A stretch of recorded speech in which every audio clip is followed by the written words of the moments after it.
Rated B, by the way.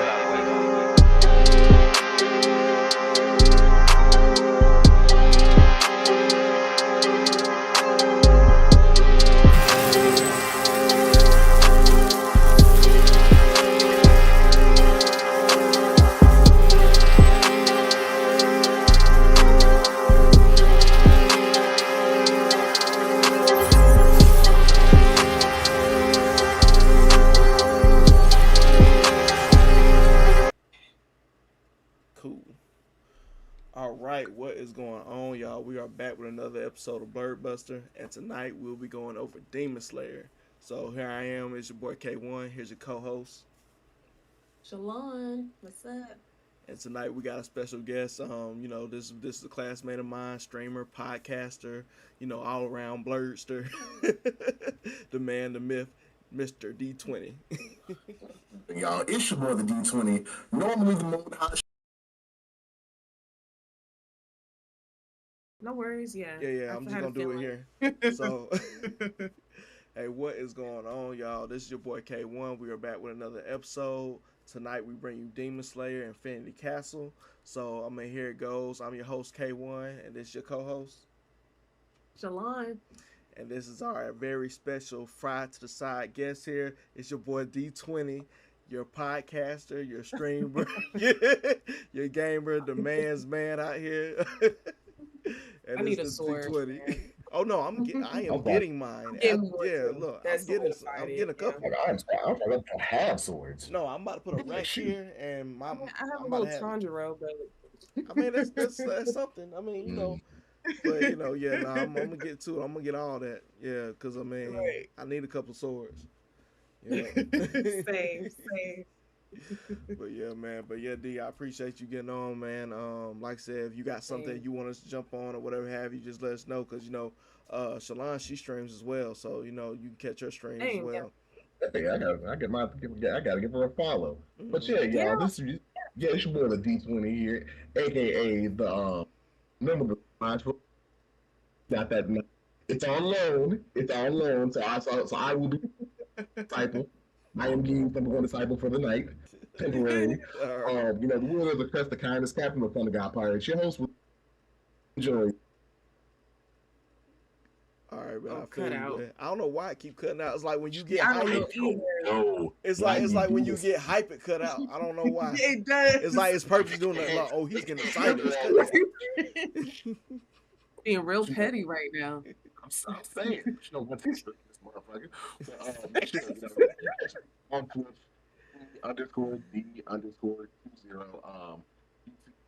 D20, but I'm just the guy in that game. I do things occasionally. Occasionally. Sometimes. All right, but I'm gonna stop recording here. Yeah, let's do it. Because, y'all know how I feel about it. Like, this is just part 1. Part 3 not going to drop till 2029. I already told you I put it on my tombstone because, hey, I might not last. I might not last. I'll wait till we get to that reason why I don't give it a perfect 10, but I give it a 9. I thought it was epic. K1. But, what would you give it? Me personally, I gave my rating when we was there. I'll give it a solid 8, but I will say there were certain stories that could have been saved for the show in my head, because like there was some backstories. I'm like, that's cool, but y'all could have spaced that out, whatever have you, and so we can keep moving along, because when I came in, I had the mindset of thinking like this gonna probably be like a 2-hour run, and I feel like they extended it more than it needed to be for whatever reason with the backstories and whatnot. But like I said, like Akaza's backstory was needed to hear, but I still feel like we should have got that throughout the show. Like, why we just find out there's reasons why he's a crash out? Why we didn't know that beforehand? Yeah, definitely. Okay, so I have a little diatribe for this, because I've been harping on this for a while now, even with the Infinity Train. Now, as a movie. I have to say, I gotta agree with Raven. I give it like a 9, because like I say, even coming from somebody who knew everything was gonna happen, I was still blown away, especially like Gi. It was like Gi versus Akaza, and that's what I was waiting on. I was like, look, that's my favorite character in like his best fight in the series so far. I was like, okay, yet again, I know this fight's gonna go. Like I've skipped everything else, just read that in its entirety, and I'm like, yeah. So I give it a 9. Like I said, I think that goes without saying, and but it's like it's a 9 with an asterisk. Reason being, yet again, when you come into a Demon Slayer movie or when you come into Demon Slayer anime as a visual medium in anime, you know your folks gonna put their foot up to their thigh in it. Like I'm telling, like even like I haven't even watched Demon Slayer in a long time. I think it was probably about like 6 or 7 months ago. I finally went back and watched the Swordsman Village because when y'all were actually reviewing it, I wanted to be on that, but life reasons couldn't. So I was like, hey, I'll watch it some other time, and I've read it before anyway. So, um, but yeah, as far as like what they did, they actually elevated the source material, and that's why, and well, that's just as a movie. Now the reason, just to go back to what you were talking about, which is why I think I might have touched on it a little bit while we we're at the theater. There are reasons why, like it's it's a movie, but it's not a movie because yet again, these are like 14, 15, and I over here on the other screen because I was actually gonna say, okay, if anybody wanted to read it, I know what chapter you should start at, so you could like just start from where the movie left off. So I was kind of reading it, and essentially it was made to be digested in weekly pieces. It wasn't supposed to be like this huge chunk at once, and I think that's like binge culture has kind of like affected us a little bit. But like as a movie, um, it's like it wasn't meant to be, and I usually say to stop doing that because another creator, I'm really big on Twitter. So another creator was talking about it, and they were like, "Oh, it was ass, it was mid, blah blah blah," and it's like, and they were talking about the backstories. The thing is everything that movie was canon. And like I said, all this was meant to be digested differently rather than like a 2 hour and 30-minute movie.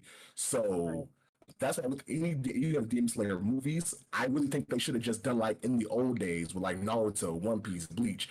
Like, hey, hey, take the author aside, ask him, hey, we need like a rough outline of a story with some character designs that puts an ass in some seats for like 2 hours. That's it.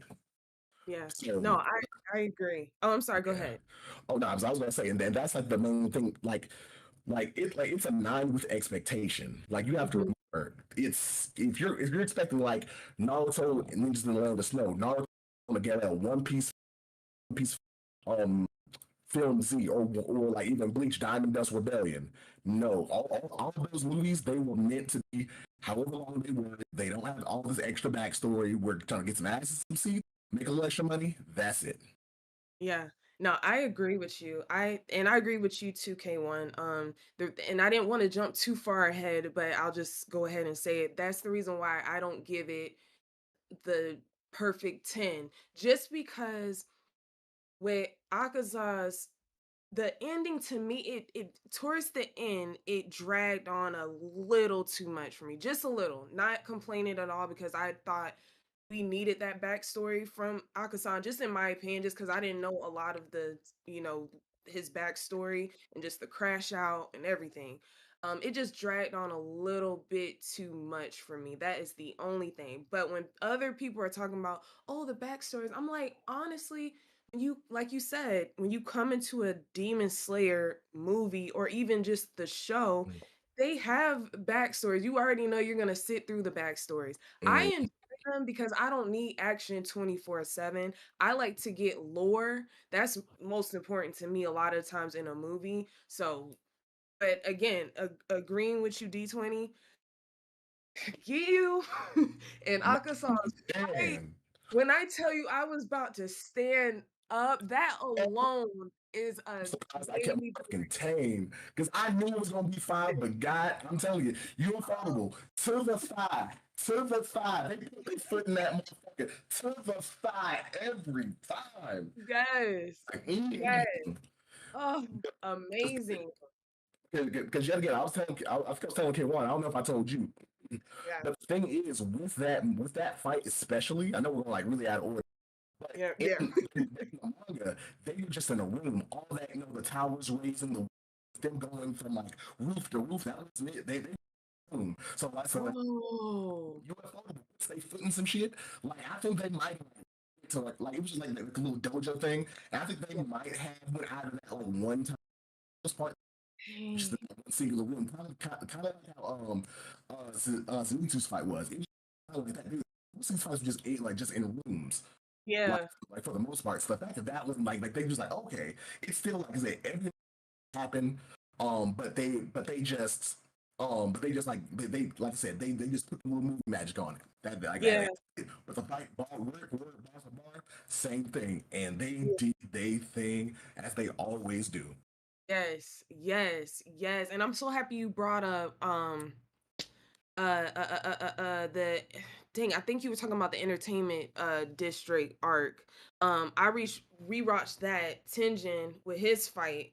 Mm-hmm. That fight was dope too. I was just sitting there the other night, just sitting there like, bro, what am I watching? Like, I'm telling you, like yeah, What are they feeding these animators? like bruh, if that fight didn't win and like fight of the anime awards that year, they got robbed. Because like I said, when we knew exactly what was gonna happen, I was like, good God, are these animators on crack? Did you let them go home? Did you let them sleep? Cause Jesus. for sure, for sure, for sure. Yeah, yeah. K1, did you want to jump in and say? I know we were kind of just locked in for a second. Yeah, y'all all over the place. I'm not even gonna lie to you. I'm just sitting back. I'm like, yeah, I got you. I'm here. I had to get that off. Just give you. Okay, I'm I done. understand. I get it. I get it. Um, but I mean, just like I feel about Muzan Train or whatnot, everything that you're gonna see in the movie, you're essentially gonna see in the show. So people go back and watch the show, like, oh man, it's all the same stuff I seen in the movie. It's not much different, but it's just broken out into sections, like you said, and it should be broken out into sections than getting in a lump sum like that, essentially. But I mean, it was ass to floor from like beginning to middle. Then that's when it starts slowing up with the backstories and things of that nature or whatever.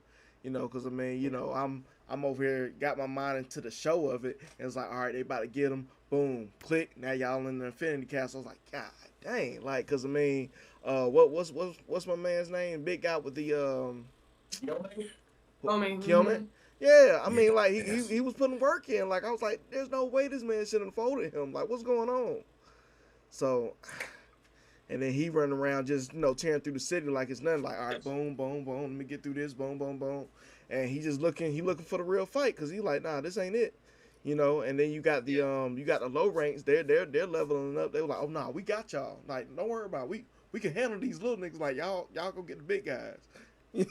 Bro, I'm so happy you brought that up because I was just sitting there like, wow, they're not trash anymore. Like that, no shade, but just in the shows that, just what we've been watching, I always felt like these dudes get there, they just demolish. Like they need to bring the Hashiras in or Tanjiro in the game need to show up. But yo, they held their own. Like I was shocked. And then one more thing, I'm gonna let you jump in D20 because I see you're itching to say something. I will say with this movie, you guys touch base on like sort of the episode sort of feel to like some of these movies. I will say with the train, movie with Rengoku and everything, I felt like that felt more so like I was sitting at the movies like y'all could have just threw this in episode form. Like honestly, I felt like with the Infinity Castle, it felt a little bit more cohesive to me, just a little bit better. So I just wanted to point that out first. It did, and I think they learned that because that's the thing. Because even when I found out they were going to like working on one, and at first, until K1 actually invited sent out the invite, I wasn't going to see it because I'm like, look, because I saw the Mugen Train in theaters, and I was like. After, I don't know about that. And then yet again, the discourse around that was like, oh, like they're like, the pacing of it fell off, the ending fell off because it really was like kind of like a but I think they really learned about it, and it's funny and I think they kind of like fixed that. It's funny y'all mentioned ranks.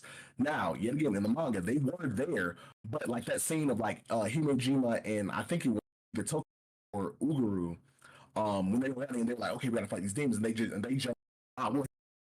That's one of the few things that was like kind of added. Because Muzan is his whole plan was I'm getting rid of all of y'all tonight. This ends. Everybody got to go, not just the Hashira. Everybody got to go. But everybody showing the fruit of their training. When they were getting their asses whooped by all the Hashira, it's like okay, that was not. But yeah, like even what's that guy's name? The guy they saved on the Spider Mountain. I cannot remember his name. He was one of the guys who was defending Zenitsu after his fight. I can't remember the old boy's name, but yeah, because yet again that happened in the manga, but I don't think we saw him fight. He's like he like jump off the wall like one wheel and like okay, so you so you actually can fight. Right. No, got facts. Facts. What did y'all think? Oh, go ahead. Just to finish that out, it's really good to see they did like when they did add stuff, the few things that they did add. It's cool. They like okay, we're gonna give them a little shine. Let them something they never do anything ever. They never do. They do them so disrespectful and dirty. I just be sitting there like, so I mean, what's happening here? like everyone's just right. So to backtrack, because I know we're just kind of all over the place, because I'm just super excited to talk about this. So my mind is kind of just like, but what did y'all think about Shinobu and the fight, the death, Oma, all of that? What y'all think? Okay, well, I'll go last. Go ahead. Shinobu was the flower Hashira?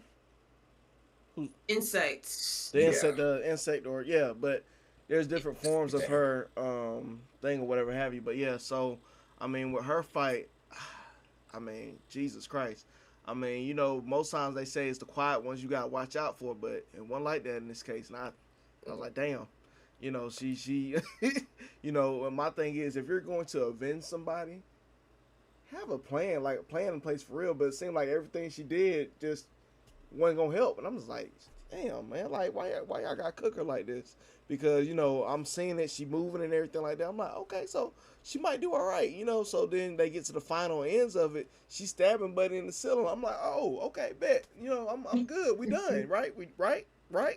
And I'm like, nah. This is like, oh, that was so sweet. Give me a hug. Crack. I was like, yo. Hugs are nice, man. And then whole time I'm just thinking like she gonna pull something out of her ass, like something. Even when he's consuming her, I'm like, something's gotta give. Like she gotta have something up her sleeve, because it's like I said, most movies and shows that you watch, when somebody's having revenge over somebody, they're gonna do whatever it takes. Like you're going to feel whatever it is, even if I have to die. And that she gave her all, and it just wasn't good enough. So yeah, it messed me up a little bit. Yeah. D20. I'll go last. Okay. I wasn't surprised, and I just felt like honestly Doma was just toying with her the whole time, like pretty much. He just was, and it was cracking me up how freaky this dude is. Like he just was getting a rise out of just the fights and her like actually trying to give her all. But I will say this, her fight was super dope, and I think that was the first time like I actually was like hyped over, not that I haven't been hyped over her certain fights she's had before, but I really love that they showcased her fighting ability. And I just felt really bad that she wasn't able to, well, I don't know, I'm not a manga reader, I don't know if this was all part of the plan, or if some way or another she will get her revenge. I don't know, but I did feel bad she wasn't able to avenge her sister. That sucked. And I was like the same way, K1. I was over here thinking like, okay, she's gonna pull something out of her ass or something, like something, and then no, crush. Right, and I hate to be that guy, but it's like her sister was trying to tell her, like, you not built for this for real. Like she low key told her, like if I couldn't do it, you damn sure not about to beat his ass. Like you're not built for this. And I was like, I said, like, damn, she was right. You are not built for this. Right. She was right. Yeah. Yeah, for sure. Yeah. But two things. Movie it really did her justice. You like, because with Shinobu, her fighting style is more about finesse rather than like raw power, and I think they and her speed, they really showcased her speed really well in this movie. So first off, they really did a good job showcasing why her breathing style works. So because I know what's gonna happen, I can't speak for how I feel about the movie in and of itself, but I can tell you, the first time I read this, my jaw dropped because you're thinking did because from jump, Shinobu has been the mom of the group. Like, when it comes to the Hashira, like even though Gyu is supposed to be Tanjiro's like older brother disciple, even though he's supposed to be the one who Tanjiro really should have been working with, he's kind of like aloof. When Goku was like really their big brother, and even with the other Hashira, like at first everybody like nobody really focused fucking with them. But then they started winning them over. But Shinobu, yet again, like Gyu, was like the only other Hashira in the corner. Like she was the one nursing them back to health. Every time they came back half dead, so broken, on the brink of the underworld, she was the one. It was kind of like, and then on top of that, she's a woman. Like you would think, if anybody's making this out of this, like you would have thought that it would have been. Of course, when Goku died, but you would have thought it'd been a man instead of a woman. So when they kill a woman, and they put her against the womanizer, the woman eater, and he devoured her. Yeah, literally. I mean, like even talking about her speed or whatnot, like we thought she was fast until she wasn't. She went to go save little girl. Boom! You thought she had her saved. Blood starts flowing out. I was like, God damn! Like, oh yeah, that was. Yeah. Like, yeah, bro. I'm not gonna lie. We were in theater, like, because I remember we were in theater, like, everyone was like, yeah, she got him. I was just like, no, buddy. Like, old girl just her stomach just ripped open, the blood like, yep, don't gonna do that for you. He'll do that. I mean, but that's what I can say about the whole movie or whatever. Moments you thought were going to happen didn't happen. So I like that. I like to be surprised. Don't leave me on, and I already know what's about to happen in the movie or whatever. So when it's instances like that, when you think somebody getting saved and they not, it's like, damn. Well, I'm saying just run salt in the wounds. That's it. Yeah, and I'm curious to see how what's her name? Canal. I think the younger one that stepped in at the end. Okay, cool. Mm-hmm. That's what I was referring to.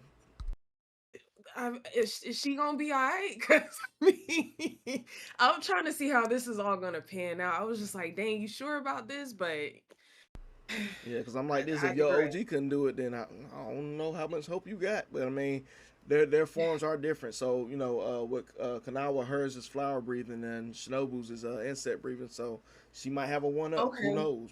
We'll see. Yes, yeah. So we got like essentially fencing versus actual like sword fighting. I will say this: they gave a hint, and I'm not gonna say anything more than that. So in 2027, we'll get to see the fruit of that, and which is like I said, another thing, because we're gonna have to wait 2 years for, because like I said, I was reading, and like, speaking of which, if you want to continue from where the movie left off, chapter 157 of Demon Slayer, yeah, like I'm reading it right now, and it's like, oh yeah, they so essentially the next movie's gonna start there, so we're gonna have with the end of the next movie, so there's that. Okay. So Canal, and I'm trying to just, because it'd be so hard, we're trying to remember everybody and their skill set. So Canal is the one with the flowers. Yes. Mm-hmm. She's actual flower breathing. Okay, cool. Okay, cool. Yeah, because Shinobu, and that's the thing, and that's another thing I was gonna say. And even in the show, it kind of felt like Shinobu was doomed from the start, because she's like a Rock Lee in Naruto. Now notice, everybody loves Rock Lee, right? We all love Rock Lee. Yeah. We all love the Pro Cup. We all love the underdog. How many dubs that man take? Yeah. Exactly. And that's the thing. And Shinobu was cool with a regular demon. She might be cool with a lower moon. But when we step into them upper six, that's when shit get a little dicey. But yeah, like, because that's been her thing. Like, ever since her first introduction on the Spider Mountain, like when we first kind of heard about her, it's like, oh, I'm small. If I'd have been taller, yada yada yada. And it's like, okay, she used the poison, she made up for it. And it's like, I mean, you made up for it, but then yet again, once you stepped your weight up a little bit, no. So And that's So the it's sad a part about it. Go ahead. exactly. Like, no, that is the sad part about it. Because like going back and looking at it, because I'm thinking about it as we were getting into it, it's like, you know what? You could kind of see this coming. Like I said, the first time I read it, I was like, well, like my job, I was like we killed Shinobu, like we killed mom, bruh. We killed mom. But going back at it, it's like her whole life has been a struggle to prove she belonged. And then, like, even back, like I said, back reading the first time, when her sister was telling her, like, she was like, uh, but you know, she held back, she didn't say it. And Shinobu kind of guessed, like, she doesn't think I can do it, can she? And then yet again, collarbone, lung full of blood. Damn, she might have been right. But my thing is, I don't understand what was the point in bringing her image back to say she could do it just for her to still fail. But don't we low key like that a little bit? Like, kind of Exactly. threw us off. Like, you thought she was gonna come up as the underdog, I'm but then telling you, snap. like her sister, her big sister, like, come on now, your ass want to be here. I need you locked the fuck in. Right. She was locked in though. I hate that for her. I was rooting for her because like you said, she's mom. She's there to heal everyone. And then since we're talking about her death, I just have to, why in the world, I'll wait till he comes back. Because I don't want him to miss this. I want his insight on this. Nah, you good. You right back. But yeah. Sorry about that. Nah, you good. Go No, ahead. you good. I actually stopped, so I wanted you to hear this because I wanted you and K1's opinion on this. Now, why would the crows go and tell Tanjiro and Giyu why they running, right? That girl done died. Just messing up their mental. Knowing how Tanjiro feels about that girl. Cause Tanjiro was trying to lock in and everything. They're like, oh yeah, we good out shit. We good out shit. Hey, little baby dead. What? What? Like damn, like, bro, fuck up the whole mojo, bro. Bro, just threw them off. I'm like, now You said from eye to tiger to, and so we come to the end of the road. Like, bro, I was in my zone, bro. Bro, I had that Fetty Wap on the JBL speakers. But yeah, that was funny. I was cracking up at the theater. Speaking of locked in, because we got to touch on Zenjitsu. If I'm not, let me know if I'm pressing too far. Hey, K1, if you want to, give your insight on something. But if you want to, you want to. Okay, yeah. Cool. I think this was I think this was the fight most people were waiting on because especially like after, like I said, I watched it late, but I know Zenitsu, like a lot of people love him, so it was falling through. Like everybody else was like, whoa, even the house was like, damn, bro, this man was stone face, like, bro, bring it on. Hold on, goddamn, hold on. I mean, but that's the thing, but that's this man was like, I'm ready. Yo, that man pulled out the whole sword. All right. Hold on, falling like miles at like terminal velocity. Everybody, like I say, even the hype. All right, bro, we gotta figure out how to do this. This man didn't say a word. Stayed straight ahead. Didn't nothing. Nope. He said, dude was falling in. Like miles. I'm sorry. Go ahead, K1. Nah, I ain't saying nothing. He was just like, yeah, time to lock in. Man, Tony was talking about falling, just falling, like you said. It reminded me of like Miles on Into the Spider-Verse. This dude's just falling, no emotion. Yeah, that was dope. I was waiting for this. Like falling into infinity. Yet again. Literally. Yeah, like he just, I mean, all you heard was Lil Wayne. I ain't got no words in his headset. Like he was coming down with no issues. You got everybody out here struggling like, oh damn, where I'm gonna land at? Blah blah blah. Like, man, shit, I've been ready. Let's do this.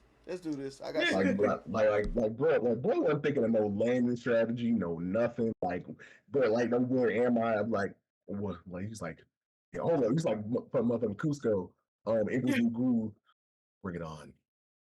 Oh man, he's like, he's like Infinite Castle. Yeah. Bunch of demons. Yeah. No.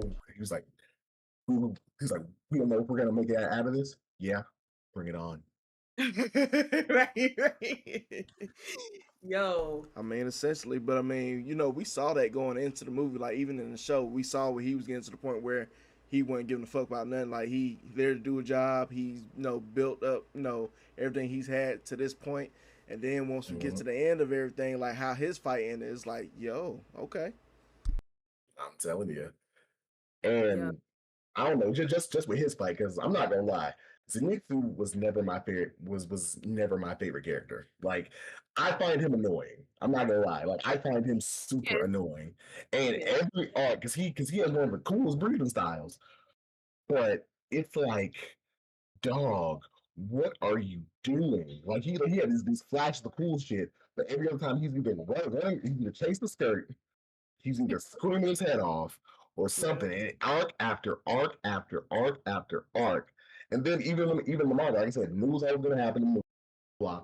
But even the manga, like when they got the Gyome's training, and you see him when he was reading that letter, because that's where all this stems from. He's finally just like, he was talking to us like, hey, you all right? It's good. I just know what I have to do now. Like, bro, I'm going down the mountain. You want to come? Do whatever you want to do. You do what you got to do. I'm gonna do what I got to do. I'm like, something's gonna happen. And then this came up. I'm like, okay.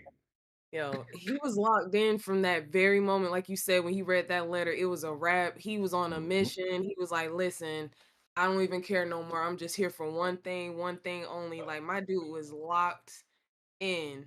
That boy was John Wick with this shit. Period. That part. Definitely. I enjoyed that fight. It wasn't, of course, Giyu and Akasa's fight was just reign supreme, but I enjoyed Zenitsu because I've been like you said, he's the gang in Inosuke, Zenitsu, Tanjiro, they're all like, I love all of them. Zenitsu has always been annoying as hell. He definitely has. The crying, I'm just like, bro, but when he locks in, I'm here for it. Yeah, low key, because he's not really locked and he's just asleep. But this time, the fact his eyes were open, he was awake, he was locked in. I was waiting for this, so I enjoyed it. I mean, I feel like all this was purposeful though. Like, you know, there was a reason for his build up to be the annoying character to just completely switch. And now, hey, I'm ready to do what needs to be done to get the job done or whatever have you. Because one thing I really want explained to me is with the whole sleeping and still being able to fight thing, like, why was that even possible? And then you get to this point now where he's locked in, his eyes is open. What's the difference between that and his eyes being closed? So I really be interested to get into that. Yeah, no, for sure. I'm happy that you brought that up because, like you said, even though he has been annoying as hell, it felt like almost a reward to finally see him lock in and be awake to do it versus him getting so freaked out that this dude just passes out and then he's just doing his stuff. So I enjoyed it. I like sort of was it character development you could say with him. I like that. It made it worthwhile. Yeah. So, what did y'all think about his opponent, Upper Six Kaigaku? So I got a couple of things on that. So that character, was it technically supposed to be his brother or just his brother in arms? Like brother in arms. Okay, they were trained by the same person, so they weren't related. Because I say that because I noticed something as we was watching. I didn't say anything at the time because I wanted to save it until we did the show. But you know, I noticed when it came to what you call his character, what's his name? Was it not Beast Breathing? Big guy. I forget his name again. I got what? Gyome. Okay. With him, so with him, you notice that, you know, they were showing his backstory and everything like that. You had all these kids and whatnot. That dude was a part of those kids. Yeah. And I saw that and I was like, yo, am I the only one seeing this shit right now? I'm like, that's the same dude. So, you know, he the one set up, you know, the whole orphanage, got everybody killed. He dipped the fuck off. And I guess he went to go do training and try to become something he wasn't. And I guess the thing with him is he couldn't get that first form, but Zenitsu could or whatnot. So I find it funny because you betrayed all these people. You're over here to get this form and you can't get that form. So you decide, hey, I want to be stronger. Let me become a demon. Like, it wasn't fit for you. You wasn't shit to begin with. So, you know, just facts, that was crazy. That was a crazy build up to me. No facts.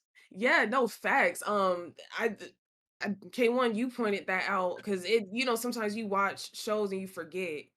And then when you had pointed out, you was like, "Hey, I think you told me through was that you? It told me that you peeped the dude and the with the backstory Yeah. and being one of the kids." And Mm-hmm. I went back and I looked at it myself, and I was just like, "Yo!"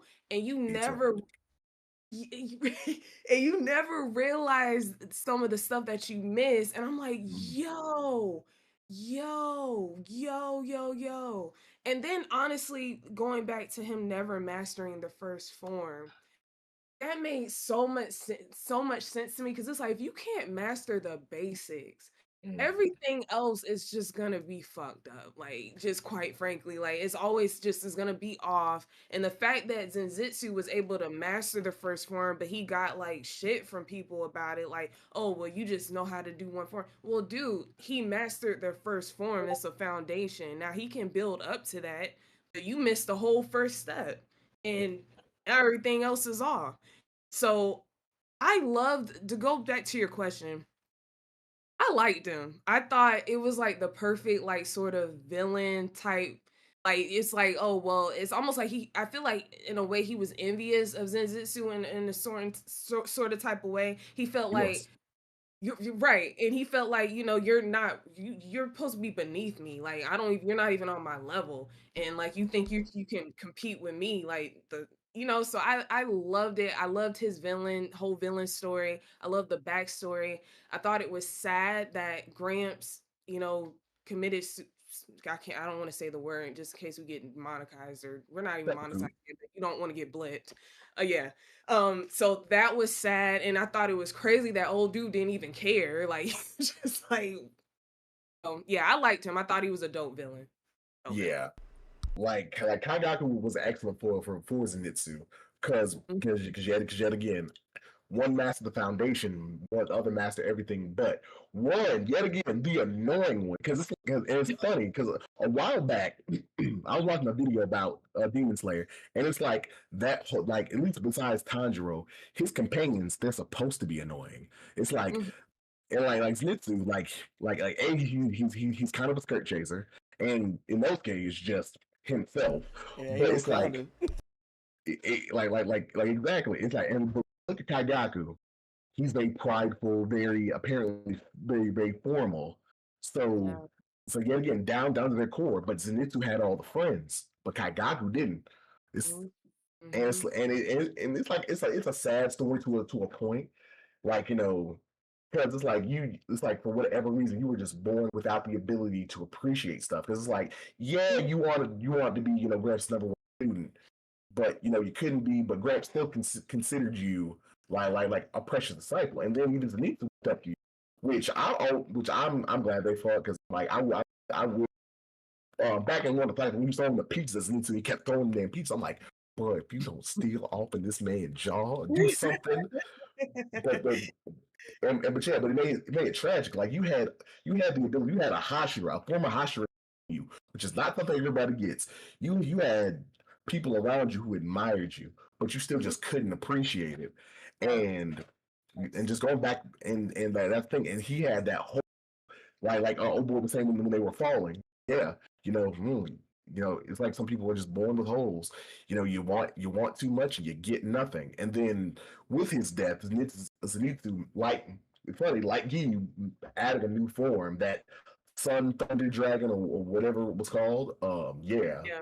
Yeah. Yeah. it's No, it's like yeah, that it's like that yeah, it's like yeah, the person you thought was worthless was actually able to make friends, which I'm telling you, like look, I'm a nice guy, but after the time of him yelling bloody murder or chasing my sister, I had to strangle him. But him doing all that, and you just get nothing in the end, and it's really poetic. Like hey, that foundation was more important than everything you did. Also, fights were cool, forms were cool. Yet again, more UFOable. Doesn't need to be harped on too much. No, for sure. I was just gonna to build off of what you said about him being envious of Zenjutsu. I believe in the flashbacks too. I think at one point Zenjutsu tried to like stand up for him. It was one Yep. of the other trainees was like talking cash money about Keigaku, and then Keigaku sits here and gets on his Zenjutsu for essentially saying something. So it's tragic on both ends because, like you said, you have someone that never appreciated what he could have had. And then you have someone that has been like taunted from day one and told that he's less than, and he's trying to still like you could tell he had like a lot of respect or Keigaku up until, the situation with the grandpa or the Gramps character, their mentor. But like it's just it was sad. It really was sad. And I love how they sort of did their backstory together so you could see two sides of it and why at this point Zenjitsu was like calling him. And oh, that's another thing. I'm sorry for jumping all over the place. But Zenjitsu was talking cash money. I was like, who is this? Yo, it was dope. Bro, it was like, bro, what are you hiding? I can hear you. Like, come on, let's do this. Yeah, again, from start to finish, he wanted the smoke. He was like, look, this kitchen ain't got no fans. I want this. from start to finish, he was just it's like, dog, I wish because Demon Slayer is already a short series, but it's like, bro, where was this like 2 arcs ago? Like, where was this version of you? Because I'm telling you. Right. No, seriously. Yeah, that was funny because I mean, at the end of the day or whatnot, it was just like he came down there. He knew what he came there for. He knew he was going. Mm-hmm. He obviously knew he was going to be there or whatnot. And then it was just crazy for him to be like, "Hey man, Pop's died." He's like, "Oh shit, I'm glad. I'm glad he's dead." And blah blah blah. Like, bitch, you really don't give a fuck about Gramps, though? Like, on the homie, on the dead homie. So yeah, and that was crazy. And then when they got to the end of their fight, Zenitsu pulled out that 7th form. He was like, "How the hell you learn this, bitch? I created it." Like, and you still ain't mastered the 1st form. Like all this, all trying to get all this power or whatever for you not having any power at all. And he essentially folded him with no issue really. Yeah, that part. And that had to be like another sort of the cherry on top at that point once he pulled out that 7th form. Because even Keigaku was like, what the hell did this come from? Like, what? This is not possible. Da da da. And I'm like, damn, Sissy, you gonna do this man like this? Like, you just gonna come up with a new form and just Gramps must have liked you better. Like, no, he liked us equally. Right. Your dumbass just you weren't locked in. Right.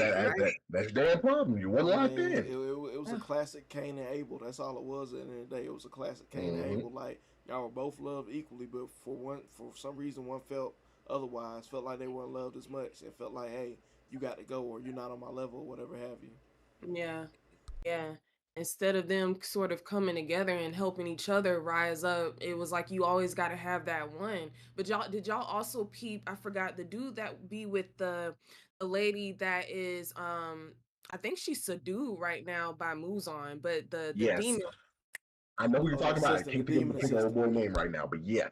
Yeah, so when he popped in and saved Zenjutsu, I cracked up.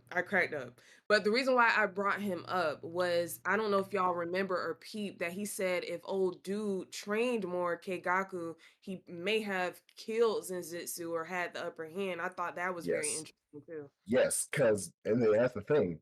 Because remember, around the time that he got that letter, which was probably days or maybe even weeks prior to this happening, that's probably when all this started. So that's why I don't I can't remember the exact dialogue, but in the manga, that's why one of his things was what Zenitsu. Like I say, he came in there talking shit. He was like he was like, oh, how's good? Like, oh boy, he was like, how's it going to be a failure? And Zenitsu was like, oh, how's the upper 6 is because of vacancies. You did not earn that spot. Yeah, no, he told him, I know the only reason you got your spot is vacancies. You didn't earn that. He knew. Like I said, when I said, where was this nigga at this last couple of hours, I was like, where was this nigga at? I'm telling you, every time he said something, he had something to say to him. He's like, oh yeah, I'm not like, bro, I got your number. But yeah, it's interesting. Because I don't necessarily agree with that. Oh, under a caveat. Because I think that if Zenitsu put his mind to it, and actually trained and learned them other 6 forms, the other few forms, along with the 7th. Because he's like, yeah, if he had trained like a year from now, it might happen. Like a year from now, he'd have lost. I'm like, look, if in that year he can learn other forms with the foundation, I think the fight I think the outcome may have been the same. So I mean, Like I like that. That's just like a hate kind of thing. But yeah, I think it would have been the same. but here's my question though, that or whatnot. How would he only know the first form and then create a seventh form? How do we know he don't know the rest of them? Like, was that even said? It's kind of implied Mm. because and when now that out of the open, I think like it's by the name. Like I said, the name of the form means like sunny thunder dragon or something else. It goes back to Tanjiro because remember at the end of the and at the end of the Swordsman Village arc with Tanjiro, he used a principle of thunder breathing to finally end the fight, and he went back and told him. So I think that's how he kind of because all of the forms are derivative. There's the original breathing, and then there's six forms, and then like even branched out. Like for instance, like we were talking about Shinobu and Kanao. They're like water breathing, like flower breathing is derived from water breathing, and insect breathing is derived from flower breathing, which is derived from water breathing. So with Tanjiro knowing the original form, so essentially he pretty much went back to the like the basics of basics to kind of like augment his style. Wow. Wow. Dang, Yeah, okay. cause I was Because I wondering about that. Yeah, and to piggy off back off of K1, dang, don't tell me I lost it. Don't tell me I lost it. Because I was wondering, I'm like, did Senjutsu just come up with the seventh form on a fly? Like at the moment of battle, did he come up? But the way you're saying it is that it may have happened back on the last season or the last arc. Maybe Tandro came back and had that conversation, and maybe it got the wheels going with Senjutsu. That's what I think. Like I don't know if he didn't like he may have like practice, but I really don't. But I think he didn't have it in the tuck. It was kind of mentioned like, yeah, you know, like I said, Tanjiro used that, told him about it. He was like, okay, what can I learn from Tanjiro? And Yeah. Hey, no, is Zenitsu if he ever does master all of the forms, man, he's gonna be a bad dude. He's going to be a bad Cause dude. I mean, he already a I'm threat waiting. now. So I mean, once he learned all that, it's over with. Yeah, for Mm-hmm. sure, for sure, for sure, for sure. But yeah, go ahead. speaking of which, we haven't really talked about that boy Tanjiro. I've been trying to stay off of him. You know, just only because we got other stories in there. I've been trying to stay Mm-hmm. off of him. I will say he's been doing a lot less crying, which I'm okay with. Yeah. Yeah, so I mean that's been good for me. But then like even as they were falling, to me it seemed like everybody had their cool except for him. He over here like, all right, if I do this, I can move there and grab that. If I do this, I can do it. I was like, bro, I need you to lock in. Like I thought that's what we was here for. Lock in. Why you worried about how to do this, that, and the third? Because Giyu calm as hell. Like Giyu like, boom, I got you, boom. I'll throw you over here. We straight. You know, let's get to it or whatnot. So you know, I thought that part of it was kind of funny to me. But outside of that, he's been kind of held in the tuck. You know, they didn't put too much spotlight on him during this movie, which is good because we need to explore the other characters. Yeah. Facts. And speaking of like I said, like we ain't spent too much about the boy, but what about his performance in the Akaza? He came through when it counted, and I'm with K1. I feel like at this point, I just felt like most of the other characters were kind of like, okay, we're in the Infinity Castle, we gotta lock in, and just they were. I just felt like they were just more locked in than Tandro. I get it. Sometimes that's just Tandro's personality. He just be here, there. He's thinking about this, the next move. He overthinks, which pisses me off. So I'm like, dude, you are him when you want to be. Like, stop overthinking stuff. Just lock in. But no, I definitely agree with you. During that fight, um, mm, he locked in on some parts, but he pissed me off, and I'm probably jumping too far ahead. You guys probably already know what I'm gonna say. When he Yes. told Akasaw what he was about to do, that threw me off. I know it happened in the MAGA as well, because I did see it. But I'm just like, Why? why? Why? To this day, I've not understand. I'm like, dog, you had it. Yeah, because again, it didn't really matter too much. Because he was right there. He's like, oh god. He was like, damn, Tanjiro was dead. But then Tanjiro was walking out the smoke. Cool, we got this. It's like, bro, I know you want to kick like, nigga, what are you doing? Like, what was the point of all Like, that for you to yell out your all location? you had to do was hit the front foot and cut his head off. All you had to do, all this extra shit won't be there. What are you doing? Oh, and he was in the transparent world at that point, right? So what are we Yeah, doing? I'm exactly. like, Yeah, because even Giyu was like, all right, I'm gonna shut the fuck up. I see what you're doing. I'm just gonna keep quiet. I see Exactly. He you. even looking. Like, if he says, "I'm done to him," he's like, "Okay, you got this. I'm not gonna look at him. I'm type of behind him."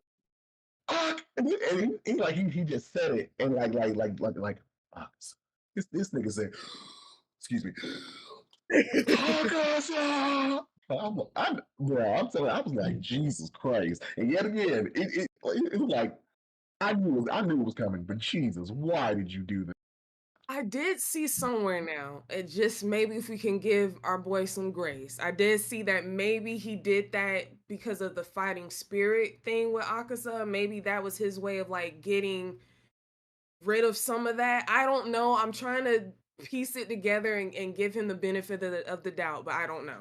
Trying to shoot this man some bail. Man, look, I see because I see it like this. I see it like this. If you got to drop, then you got to drop. Don't say shit. Drop. Like That's you know, true. That's Exactly. true. but that's like somebody, got a sniper, like maybe like 10 feet away or something like that or whatever, and you locked in on this person or whatnot. Next thing you know, like, pull up, bitch.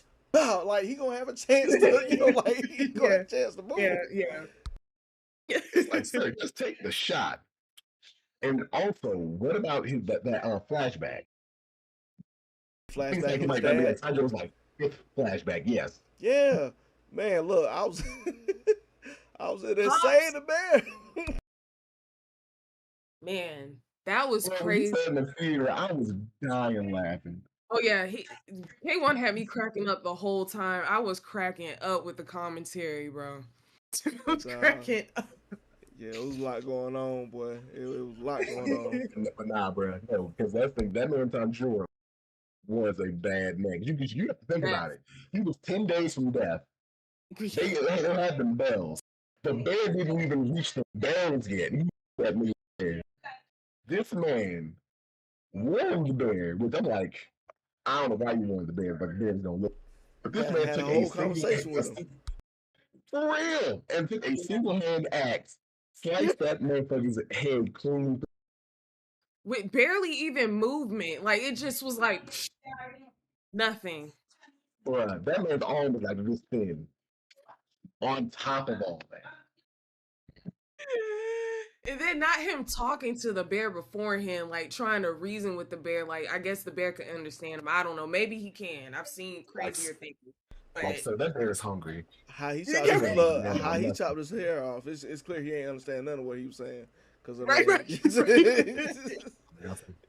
He ain't get it. Yo, that was crazy. And that was my first time because when he took him out there and then we saw the bear, I was like, oh, he's him. I was like, I was waiting for some crazy happen. I wasn't even tripping about it. I was like, oh, he's him because he wouldn't even come out here on some shit like that if he wasn't like about to just rock this bear's world. But it was dope seeing that because I did not know that Tanjiro's father was him. Like that's crazy. And it was dope to see, like you said, this dude literally is 10 days from death and he's just chopping bears' heads off like it's nothing.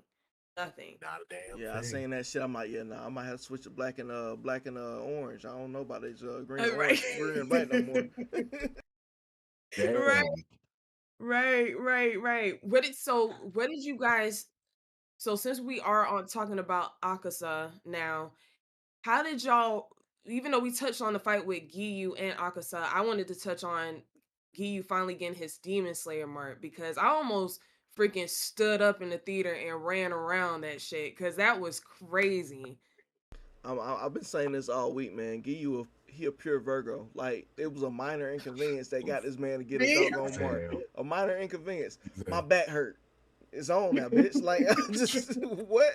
Yo, that pissed him off. He said, "Dude, my back hurts." That pissed me off. All right, you about to get this work, and dude just. But nah, perfect reveal, and it's like, and yet again, it's like a culmination of, especially since the with the Swordsman without Swordsman Village. Yeah, no, the Hashira training art, not Swordsman Village. The Hashira training art. Yeah. With him, like with his story, like, hey, I should be here. I'm different. Yet again, they're thinking he's arrogant, Yeah.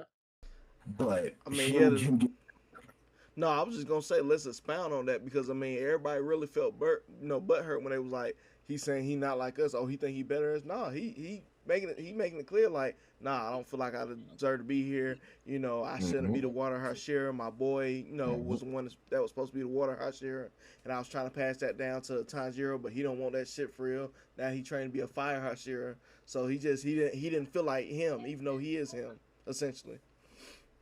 but yeah, that's one thing. Like whenever we're talking about somebody's like, oh, I'm like, and I always pop my shit because I'm like, even without the mark, he lasts a lot longer than the.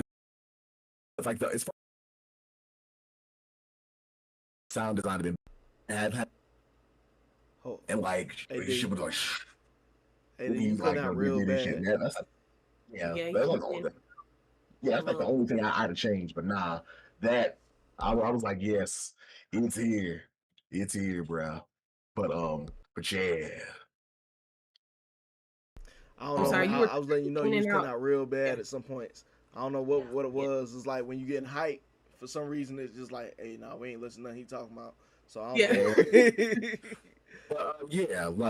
Like I said, the only thing I would change is like I would add like a or like some like something bubbling up type of sound to it. That's like the only thing I would like. Gyu being Gyu, like the culmination of this story is that man like Tanjiro got the last blow, but I still say Gyu probably did about 60% against upper 3. Oh yeah, I mean for sure. He was doing most of the work. Like, you know, anything that Tanjiro did was mainly just help. But, you know, my thing is too, if we talk about fights with Akaza or whatnot, even with Rengoku or whatnot, I don't think he even got his mark at the end of it all. But he was still on par with Akaza. You know what I mean? So sure. it just speaks to his power. Like without him even getting his mark, he was still something to be felt with. Even Tenjin with his fight, he held his own without getting his mark. You know, not to take anything away from Gyu, because Gyu is definitely that dude. But just if you look at some of the other Hashira who go toe to toe with some of these demons, upper rank ones, and they still hold their own without getting that mark, it just like K1 said, it speaks to their sheer just strength and their skill set to go toe to toe with these people. And also to touch real quick with Gyu, that was my first time I ever just saw some just from this dude. He's always like just chill, nonchalant. He's still a badass, but this was the first time I actually just saw him, and I was legit and all my mouth was open in the theater that whole fight. I'm not even playing. I was like in complete and utter awe of that whole entire fight. Like that was dope. Excellent. Yeah, for sure. Yeah, and speaking of Tengen, one arm, by the way, one arm. One arm. And then one eye at some point. One eye. This dog. Like I'm saying, that's what I was going to speak to. Fireworks. Like that's the only way I can describe that last fight scene. Fireworks. Poison. And you gotta remember, this man is spinning his sword, one arm.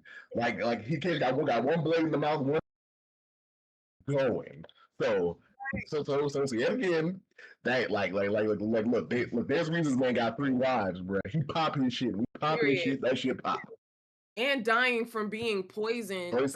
Slowly but surely. That man is going to fuck through it. Jesus. That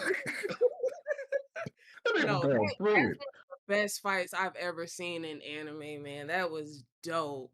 Dope fight. Yeah, I feel like if anybody should have got his mark, he should have got his mark. He done lost the arm and everything. He going 10 toes down and still nothing.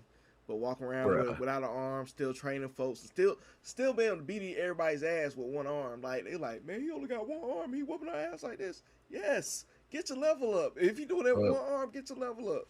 Like it's like, come on, y'all. We need y'all step the fuck up, please. But yes. Yeah. Hold up. Was there anything else? Akaza's backstory. Go ahead. Oh wait. Okay. Wait. Akasa. Yes. Okay. Period. Go ahead. Akasa's backstory. Okay, because I've been seeing because he's been enemy number 1 for a while because of Goku and him turning him into a donut, which like as a One Piece fan, I feel for the Rengoku fans. You know, if y'all ever get One Piece, you'll see. but yeah, I see some of the some people are saying I just did nothing wrong. Let's say I'm not gonna lie. So I may probably not be the right person to answer this, just only because I really didn't know much about Akasa prior to this movie. And then with the whole fight with him and Rengoku, I'm not the biggest Rengoku fan. It was sad, of course. It was sad, definitely sad. But I wasn't the biggest Rengoku fan. I get now why so many people love Akasa. So it definitely brings a different level of just being more sympathetic, the trauma, just the sadness from it. And circling back to your question about Rengoku. Now, if I'm not mistaken, what happened with that again? Because you were saying that some people feel like he was he was right in that situation or that fight. no, like ever since like Akaza's backstory has been public, like okay, everything. Okay. Some people are saying like, oh, like you know what, man, maybe like no, maybe he's cool. Yeah, yeah. Although, hold up, before I let you finish, I will say one thing. I will say one. Yeah. Some 67 niggas had it coming. Okay. They had it Oh coming. yeah, nah, them niggas he went back to go kill. Yeah, they had that shit coming. coming. Yeah. They had that coming. Yeah. No, I'm yeah, they did. And like, okay, so now since I understand your question better, it's hard to fault him because if this dude legit like he crashed out, which Akasa is a beast, bro. Like I didn't know this dude was that strong to the point he was already just 67. strong. The With fact that weapons. people thought this dude was not human and it was a demon that did all this and had Muzan himself come there to be like, I don't even remember letting loose a demon. It was it you, but all I see is a human. I was like, what is happening? And then also, I sympathize with Akasa is because he didn't have a choice. It just happened. Muzan, whatever, he punched him in his face or whatever. So, and then it's like after that, if you lose your memories right off the bat, it's hard to be like fault him for any of the stuff that's happened. He's not even who he was before. So I definitely I can't fault him too much for that. I can't. How can you? How can you? Let's So say you can so one. I want to speak on that, right? See, I don't have to pull my mic up. So so I mean I really want to speak on that or whatnot because I mean he was a certified crash out or whatever, but he hit of course his heart was in the right place and everything like that or whatever have you. But the whole backstory didn't really make me feel indifferent. It made me understand, but it didn't really make me feel indifferent. And I mean, like I said, for Muzan to pull up on him and be like, okay, damn, I thought I let something loose in here. It was your ass. Oh yeah, I need that. I need you. Man, I ain't work for you, bitch. You work for me. Blow. And with that being said, I feel like the whole punch to the face kind of made him lose his memory. Kind of similar to what happens to Wolverine if he gets something large enough, lodged in his head, Yeah. loses all memory. Because all the other demons, for the most part, they have their memories. They knew who they was before then. Even what's his name, Doma, his ain't shit ass. He knew who he was back when he was a child. I'm like, damn, you knew you weren't shit as a child. That was crazy. But like I said, with Akaza's story, he had no memory, and you wondered why he fought the way he did, why he kept asking people for names, and it all makes sense now. But it was like cool, but I still don't feel sad for you. Like your ass got to go. Like on Rengoku, like hey, off with his head. For sure. That nigga said on Rengoku. That's Also, little side tangent. His master, can't remember his master's name, but Channing Tatum. Oh yes, Yep. yes. How do you feel about that? And then for I would. go ahead. Oh, I was just gonna say really quick. I think Channing Tatum did a great job. I didn't even know that was him. I literally did not know that was him. When I found out that was him, I was like, "Yo, he did a great job." I thought it was Weird. dope. Great Yeah, job. because even theater with the folks that I think I was sitting by your brother and one of your other boys and his girl, and I was because I remember seeing that Channing Tatum was going to be in the, but I guess prior to the movie's premiere they did say who. So when I heard it, I'm like, wait a minute, is that Channing Tatum? And they're like, yeah, Channing Tatum. I'm like, okay, Channing like Channing Tatum, he's more like in most, at least recently, he's more like a funny guy. But nah, he actually did his thing. He did really. Yeah, Definitely. man. Just to speak on that, for all that didn't know, we did go see this out there in dub or whatnot, and literally I had seen a clip for this right before we walked in. I'm like, Channing Tatum. I'm like, wonder what character he's gonna play. So I was listening out for it. Then when I finally heard him, I was telling my cousin, like, yeah, that's Channing Tatum. He was like, what? I was like, yeah, that's Channing Tatum. He's doing the voice of that guy or whatever. But yeah, like I said, he did he did real good bringing that character to life or whatever. But I do want to go back. I think I might go back maybe 2 weeks from now, go see the movie in sub and see what the difference is between that voiceover versus the English voiceover. Yeah, same. I'm gonna go back too and watch it again. I want to rewatch it again because I'm just like, you got to see this movie multiple times. Like, it's too good not to. But That's what everybody's been saying. Like I've seen some people they said it like 4 or 5 times. I'm like, right. I understand it now. I understand it. What did y'all think about Akasa fighting his own demons at the end of all of that? Because that I tripped out. I'm like, not a demon fighting his own demons at this point. Y'all heard me, boy. I was in the theater laughing. I said, man, not him fighting his own demons. I was in the back laughing. I was like, what? No, you were wilding. Definitely. I was cracking up. Because even like I said, I'm reading the next chapter, like because the other demons they can sense it, they're reacting. Muzan, he's a little bit preoccupied, but the upper one and upper two, they're like, it seemed like like upper one, like it seemed like like another word opened up to him. He related. Weren't you gonna kill me? Weak. And Doma like he's like, it's like he was becoming a different creature. But he's dead. It's sad. It's crazy all the different reactions to that. So because like I said, he really was pretty strong. Mm-hmm. Yeah, and that was the part that made me not give the movie my full 10, just because I felt like now towards the end where dude just had like 9 lives and just kept like he was not going down, and then it got to the point where he's like moves on entered the chat and his conscience like, no, what you then you got the right, and I'm just like, okay, like it's getting dragged out a little bit too much for me. Not that I didn't like it. It just that point I was kind of like, okay, all right. What did y'all think about that? And that's the criticism I've had with Demon for a while.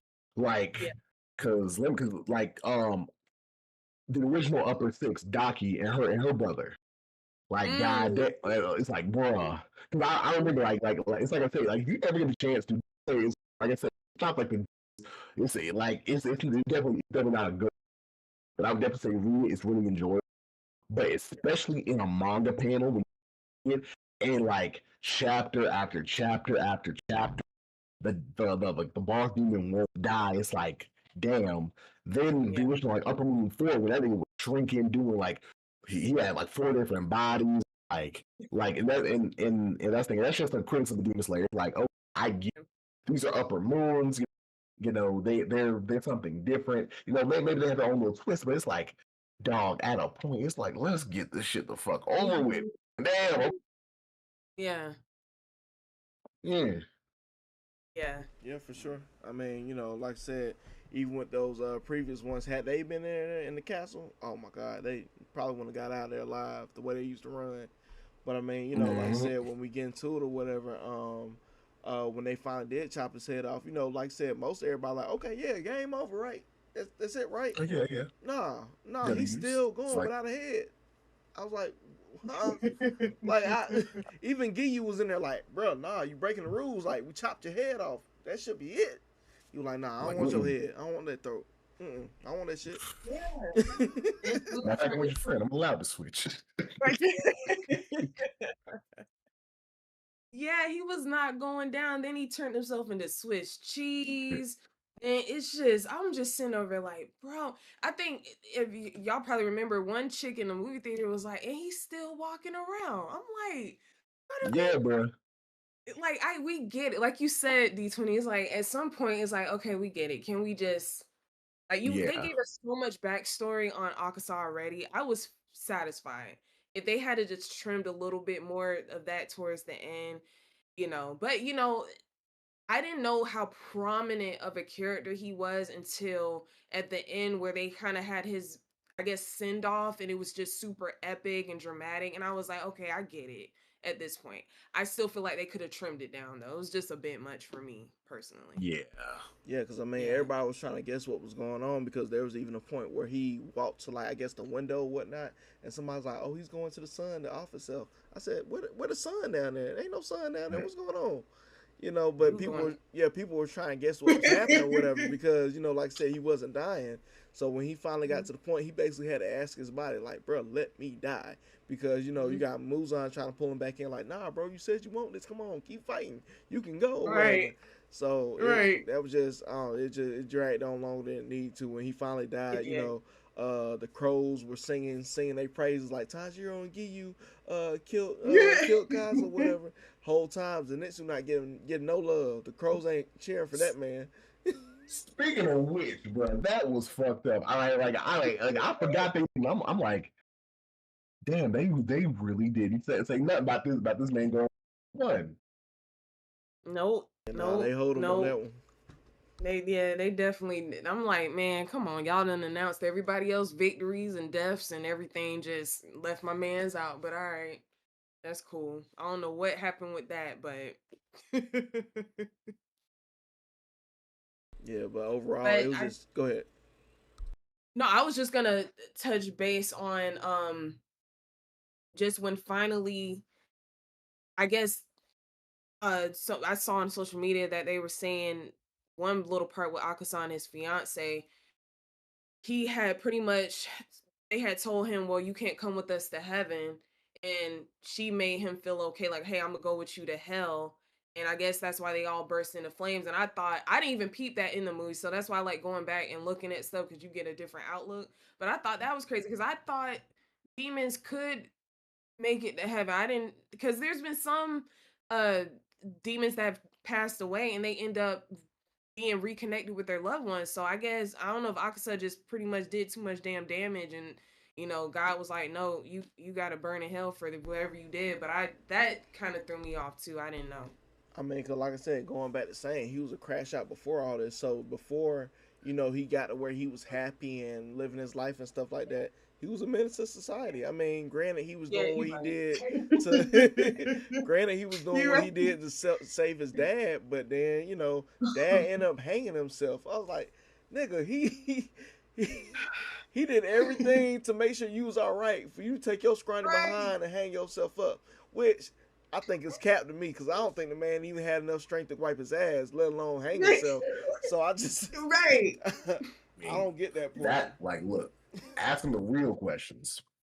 That's what I'm like. So this dude took a rope now and had some way to go up there and tie it up or rig it up, and then I think that was messed up on the dad's part. I'm like, you have your son out here, like you said, Kayla, being a menace to society. This dude catching it for you to try to get your medicine, and you go and hang yourself. Like this dude ain't about to crash out. Come Like they on, beat that man like Toby, bro. I'm telling you, Like they Kunta Kinte his ass. And they did. he ain't not once say Toby. He's like, hey, keep it going. God, you like even a grown man And can't. he talking shit. I'm like, Right. I'm He was like, pissed. even a grown man can't handle this well. He was like, I'm built different. Hit me again. Let's do this. And they were like, if you do it again with comfort, and he's like, bitch, you might as well do it right now. I'm like, okay, all right. Shit couldn't be me, but hey, look, I'll give it to you. Imagine if he had a went the route of becoming a demon slayer and possibly be. Do you guys think he would have possibly became a Hashira if he didn't Yes. end up going the other route? I think so too. If I'm he gonna say if they no. could actually get man like a sword, he like made him some gauntlet, like made out of the same metal. Yes, that Yeah, wasn't a problem. I'm gonna say no That because I would be a mean he would problem. have been a problem. I'm Yeah, gonna say no because that man's whole persona was only hands. There was not a time this man picked up a weapon. It was only hands. So to say he would maybe be a Hashira, if he is, it's gonna be an only hands Hashira. He gonna have metal on his hands or something, because not once does this man use a weapon. Like I said, maybe not a sword, like maybe like some gauntlets. Like maybe like, bro, where's your weapons? Put his hands in his jacket and then two big ass mallets. I'm here for it. That would have been hard. I'm sorry. So he may have been would have been the first maybe to be the one that just used his hands, because I mean, dude was already him, and him getting that training in. He would have been flawless. Dude was punching through people's skulls as a human and dismembering folks. Like, what? Dog. Ripping jaws, splitting skulls. I'm glad we got to see it. I'm glad they ain't just cut away and then it was like, oh, we knew he did it. It's like, no, they were showing. I was like, oh, okay. He got to it. Because I was gonna say, because like I said, I got the manga point, and I'm like, wait a minute, did they add some stuff to his backstory? Like I never thought I'd really see somebody truly put their foot in somebody's ass, but he definitely did. Right? Yeah, they showed everything. They was not shocked. They was not at shocked at all. How did y'all think about Channing Tatum's character as his mentor? We didn't really touch too hard on that, just the fact that Channing Tatum voiced him. But how did y'all like the dynamic between him and Akasa, and then him essentially being like, I would say maybe like a father figure eventually? How did y'all like that relationship? I'll just start there.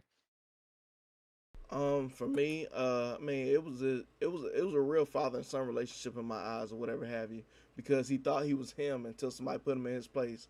He would never say his name or whatever have you, but he gave him a place to stay. He was like, hey, I trust you enough to watch my daughter and make sure this facility is protected or whatever have you. So he knew his potential, and even with all that being said, him as a mentor had everything against him, because he didn't have any students, because people around town were either taking his students or attacking people and things of that nature, and he just couldn't make ends meet. So he had to technically he basically had to go be a bounty hunter in a sense, because he couldn't make ends meet.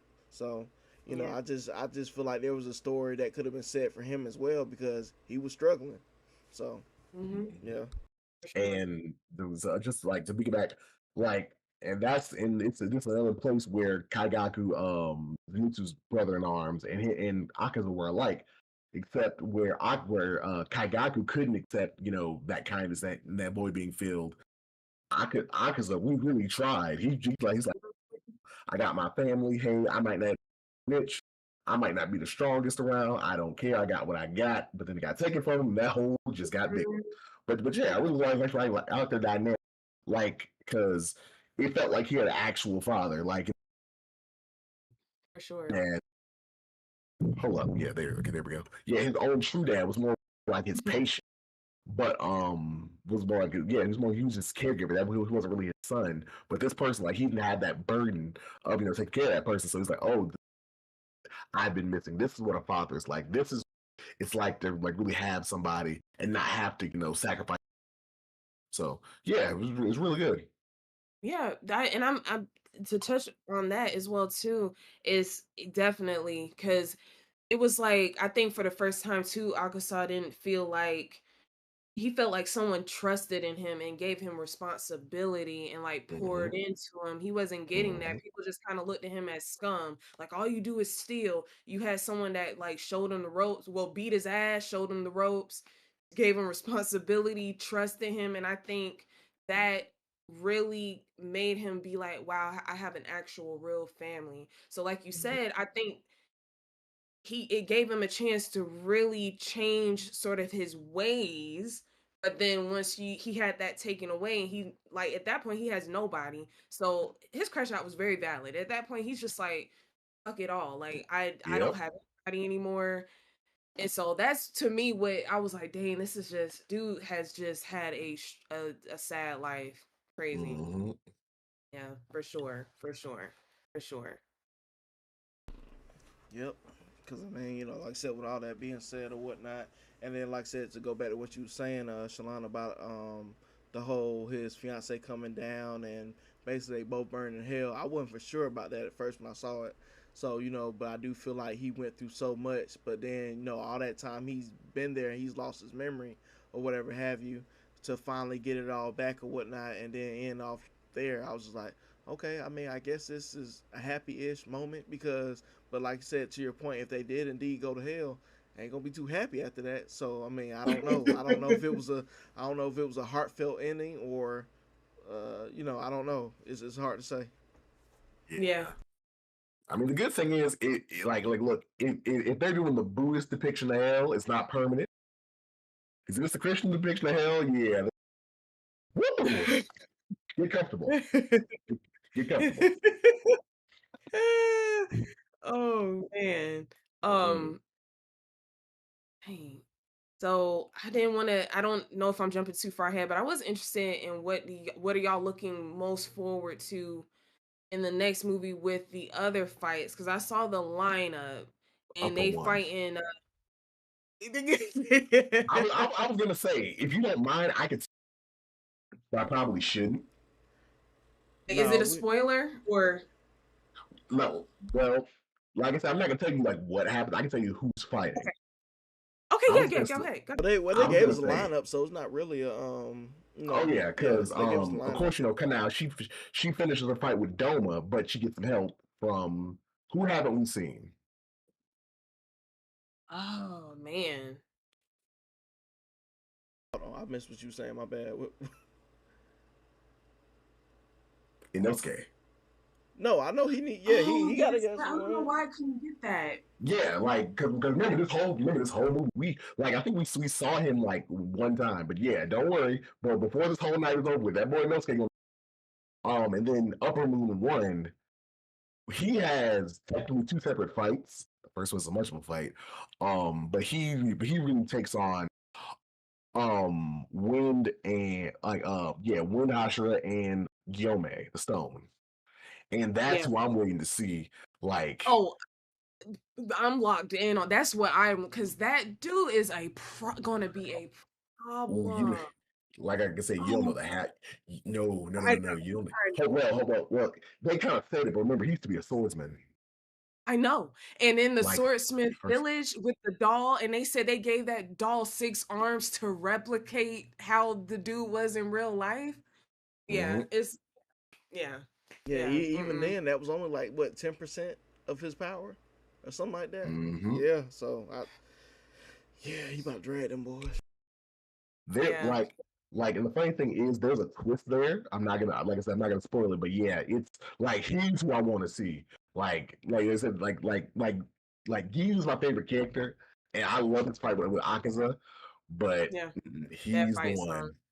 Yes. See, and I think I know what you're talking about because unfortunately, I'm not, of course, going to say it on here, but of course, I've ran into just a few spoilers and I'm pissed about, but it's okay. I'm trying to forget it. But I think I know what you're talking about with the twist and the fight's about to be crazy because I saw some other stuff. It is. Look, man, I told y'all I want to be oblivious. I know I ain't gonna make it a part 3, but at least I want to get my part 2.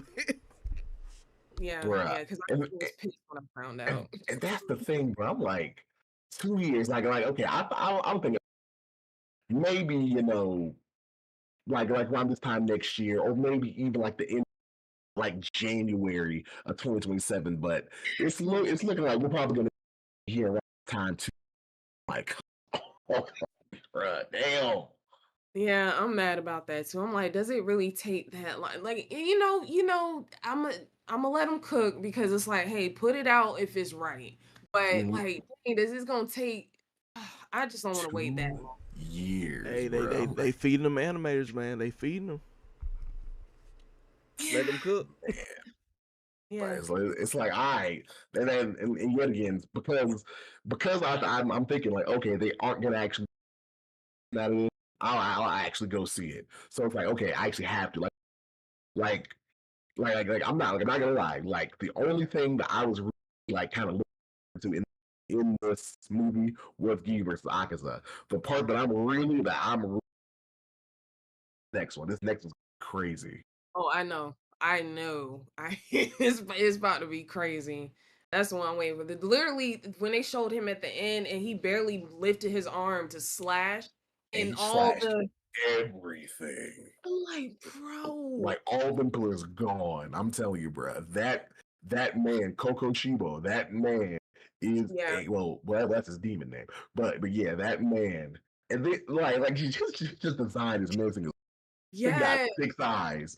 Like I Yeah. remember when we first saw him. Like you might see when they finally focused on his face. It's like, okay, Yeah. you're fucking terrifying.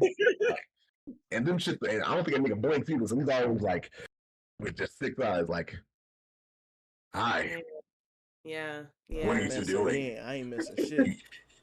You dishonored the master. I'm like, sir, could you blink, Right. please? Over there looking like a fucking like goddamn 6 security cameras in your face. Like And you know who? Jesus. That's the backstory I'm looking for. I've been purposely trying my hardest to stay away from the backstory, the lore on this character. I have a feeling who he is, and may have saw some last week that pissed me off, but I'm trying to just be like, all right, stay off of this stuff. But I'm looking forward to the lore on this character so bad. I just want to know who he is and what happened. His backstory, like honestly, if we like every other backstory besides maybe Akaza, because Yeah. he means you could probably cut. Like, no, this next one, like it's a hell of a backstory. Like this is a hell of a one. Like that's why I said, if you really want to read it, chapter 157. I feel like I don't know. I want to read it, but I just feel like I'm spoiling it for myself. I know you see, the only reason why I would say read is because we got 2 years. That is true. the only reason. That is the only reason. Because if it was next year, I'm like, bro, just I don't know. I mean, so player and just continue like all your business, but 2 years, 2 years. That's a long time. It really fucking is, man. Maybe it'll fly by. Maybe. Hopefully. Yeah, because I mean, at the end of the day, I mean, you know, when it come to part 3, when that finally come out, I might have to do some reading because I mean, I don't think I'm gonna be able to wait that long. But for the part 2 and whatnot, yeah, I mean, you know, it is what it is. We'll keep that in tuck and get ready for that one or whatever have you. But yeah, man, I'm ready to get this over with. That's all I'm saying. Yeah. I'm hyped. I'm so hyped. I think we covered everything, honestly. So what did y'all think about, just really quick, because I don't think we touched on the beginning with Tenjin and Rengoku's father in the beginning. How did y'all like that? Because remember, Rengoku's father was kind of on some other shit before at one point. Yeah. And now he's like completely like different now, and I'm happy he came around. So. And I'm happy you mentioned that because I wish they'd have added something for them to do. Reason being, because essentially, if they stick to the manga, they don't do shit. No. And like I said, if they stick, because with Bleach, I don't know if you're a Bleach fan, with the 1,000 Year Blood Walk anime, completely different from the manga. He's like Kubo, he's adding fights and things we never saw. So I'm like, okay, you know, maybe a portal opens, 1,000 years run out, and the guy gotta. I'm really hoping because I'm like, bruh. And then Urokodaki, because he used to be a Wano Hashira, so and he's one trained you. I'm like, hopefully they change that so they actually have something to do. Because I'm really hoping. But yeah, it's good to see Shinjiro back. And it's sad. It's like, bro, you could have been out here with your son, and hell, maybe your son had to die if you never. But you lost your wife. I get it. But yeah, so it's good to see him back. It's good to see. It's always good to see Tengen. Like, it's like I remember when I was first reading it, I hated them, but it's like, you know what? You're right. Yeah. I mean, we didn't even get into who they're guarding. I don't think at one point we said why they were there, but they're guarding Nesco right now as she's recovering or whatnot. So I mean, at the end of the day, for them to just be on the bench, I just don't see it happening. I feel like something's got shape. Yeah, that's exactly. That's why, like I said, I'm hoping they add them. Like, you know what? Shit. Like I said, portal door opens, couple of demons. Like, he got to be like one. Like, right. just let us see them do a little something. That's it. Just the little basic ones that just don't do no real damage. They ain't got to be no upper or nothing. Just something to get some action with them. I just want to see my contingent doing something like. Exactly. Nah, I don't want no small ass demons. I want like the real shit to come up. I want them to have a reason to fight because the only reason is I'm scared that Tenjin. I mean, no, he can hold his own. I'm forgetting who I'm talking about. I was gonna say like, look, yeah. man. Yeah, this man was twirling. This man was twirling with a nub. Yeah. Like, that man was up in it. But yeah, like I said, I'm hoping that he's like, oh, because just the structure of this arc. This next part is really personal. It's like the first part is really personal. It's really like me and you. That third part is gonna be more chaotic. So like I said, hopefully in this next part, because like I said, we only got 2 demons left. 2. Those, well, technically 3 with Muzan, but besides him, got 2 demons left. Yep. So hopefully, like just to pad it out, like I said, it ain't gotta be nothing crazy. But yeah. Yeah. I mean, if it's gonna be like that, I'm gonna say this: if it's gonna be like that, we definitely rent out a theater. Like, ain't no question about it. Like, if it's gonna be like that, we gonna rent out a theater. We gonna have a bunch of drinks in that mug. We gonna be chilling, kicking back, ready for shit to go down. Essentially, because I mean, ain't no way. I mean, yeah. So, like I said, hope they do something. It's good to see Shinjiro. Yeah. Tengen, of course, Rokadaki, Nezuko. Also the kids. I was just about to say that. Period. Let's get into that though, because like, who knew the whole time Buddy had a son? Like that what? Part had a whole heir. I thought he had a girl. Had a whole heir that was disguised as a girl. You know, like it's shit crazy. Yeah. Nah, they weren't even disguised. He had 3 other kids because those 2 girls you see, they aren't the ones that were in the house. They're dead.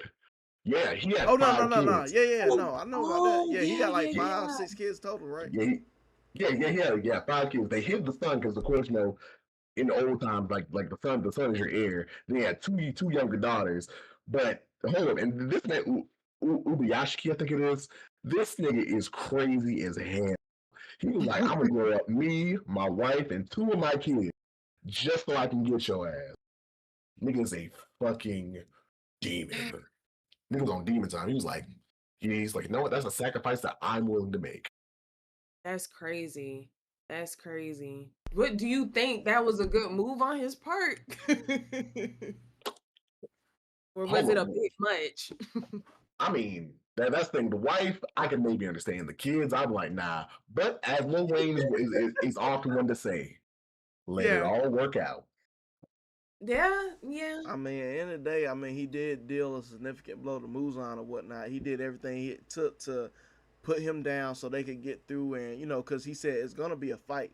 Like, y'all gonna fight till daylight, you know, doing this or whatever. So I mean, he gave, you know, Muzan a big blow, but at the end of the day, I feel like still something else could have happened. But I mean, I think all the chips laid out how they were supposed to, because he definitely had a plan in mind. With all this going on, none of the Hashiras knew anything about the plan except for, you know, his top boy or whatever. But outside that, no one else knew the plan. So, you know, here it is. You got the crows flying through. They're mapping out the area and all that. He planned for all this. So now it's just coming to fruition. So we just got to watch and see. Yeah, for sure. Yeah, that took me, because I was trying to remember who he was, and I'm like, or initially I thought it was a she, but then when I saw what most people are posting on social media, like, oh well, he was hid. I'm like, yo, this dude just had everything planned out, like you said, from beginning to this point. Hey, I'm gonna train you, son, so you're able to do this after I'm gone. And it's crazy how the son was keeping the other ones in check. Like, we not finna be emotional right now. Get your head in the game. And boy, like, I don't think it's even been an hour. Your dad just died. Like, that shit. This man, he's like, nah, tighten up. Let's go. Tighten up. Right. No, it was dope. I'm here for it. And I didn't know that the dad, what's his name? Kagaya? Yeah. I didn't know. Okay, just make sure I'm pronouncing this right. I didn't know he was a distant relative from Muzan. I had Yes. no idea, and that Yes. explained the disease and everything. Hmm. That's Yep. crazy. Apparently the gods cursed him, cursed the entire family because this one guy, this That's one man went on some rogue shit, and now we all gotta so because remember, old boy, when he was like that, when he was like just gone, he wasn't that old. I think he's barely like 20. yeah. I think they said something about it kills them before they even reach Yup. 30 or something. That's so in that case, his son is cursed with the same disease then. Hmm. Dang. And it's just sons or it's just any so his daughters are cursed with that too? The ones I he don't think got left? I don't think it's the girls because it goes off like the whole patriarchal bloodline thing. Because technically the sons are the only to carry on the bloodline. The Okay. daughters don't. They marry another family to carry on that bloodline. So I think it's like it's like a bloodline thing. So all the boys they'll die before 30. The girls are probably safe because they just don't carry on the bloodline. Dang. Yeah, that's fucked right Dang. there. Yep. Yeah. But yeah. So even though he's 8, like I feel like almost a third of his life is already gone. Dang. Dang. And then probably once he hits like 14, he gonna start breaking down. Yeah. Start feeling that. Mm-hmm. Dang. That's sad, man. He really is. That's Cause of sad. one nigga. Cause of Right. one nigga. Dang. And you Like, would bro, think we don't even know that nigga like that. right. And you would think the gods or whoever would just give them some grace for crying out loud. This guy is the leader of the Demon Slayer Corps. Like, come on. Like we helping society out. Like And then on Nah, he top said, of nah, that, nigga, you don't get a pass. exactly. And I think that thing in the backstory, I don't know if they actually said it or not, but their family, hell, in order for them to even, they had to make a family. wait, say that one more time. You cut out a little bit. Gotcha. I don't know if they said it like in so many words in the anime. I'll have to go back and look at that thing. But yeah, the only reason they're even living this long is because I guess sometime like a few hundred years ago or whatever, they went to a priesthood. They were like, oh yeah, if you marry a priest, that should need some help. So the only reason they live even that long is because they have priest blood in their family now. Wow. Hmm. Like Wow. believe me, them niggas got screwed. They got Dang. screwed because of Dang. one nigga. Dang. So that brings me to my next thing. Just quickly touch on it since we're talking about lore. So the Demon Slayer mark. So I also read that whoever gets that may not live to 30 either. And we've seen a few of them get that already. That is like it's touched on in the next movie, but that is how it's supposed to be because it's like yeah, well once you get that mark, your body. So I guess you pinnacle, and Yeah. I guess for like straight like it starts draining your strength to make you stronger, Yeah. and then you're supposed to die. So Yeah. yeah, so that's why like even Kokushibo because remember he's well what we don't know now is he's been out for a while. Like he's the oldest demon. Like out of all the other demons, they come in Doma and Akaza. I think each of them may only be a couple hundred years old, but no, he's been at it longer than they have. So Wow. yeah, so when he's in his fight, he sees Mark. It's like you got the mark. You'll be dead soon. And then yet again, because like I said, that whole day, like his backstory tells a lot. It gives a lot a lot about the Demon Slayer core and like how it changes how it's like oh in my day, but I see Wow. y'all do yada yada yada yada yada. So, Dang. so once we get into that backstory, it's going to give a lot about the Demon Slayer core. But yeah, that's how it is. The mark gives you strength, but it's Yeah. it's in exchange for your own life. Yeah, yeah. And then I was also reading too, and I don't know how true this is, also something about like sacrifice. I guess they see that it's like almost an exchange. Like you have all this strength and you're like this almost godly pinnacle level of, strength, but then it's also, well, in exchange for this, your life type stuff. From what I saw.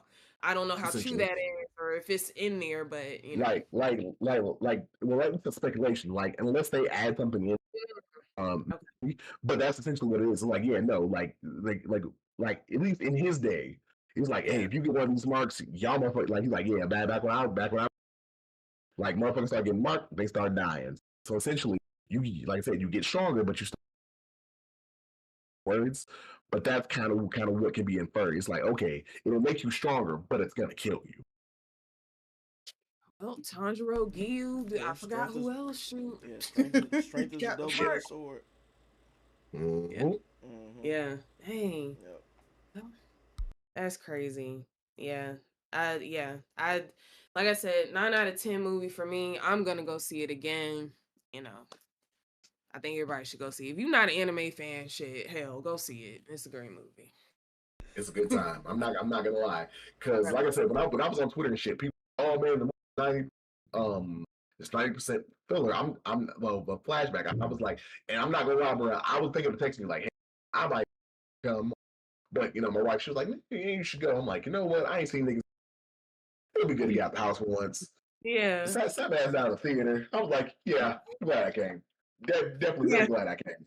Yeah. And it makes it better when the people in the audience are just as hype as you are. I love that. It was, yeah. Exactly. Yeah, sure. And that's another thing. Like, bro, we were laughing, joking. And they're like, bro, niggas was hype. It's like, yeah, this definitely one of those. Cause I've been in theaters where it should have just been me. Like, I think like the second or third My Hero Academia, I went, I was, it was like, oh, it was a good movie.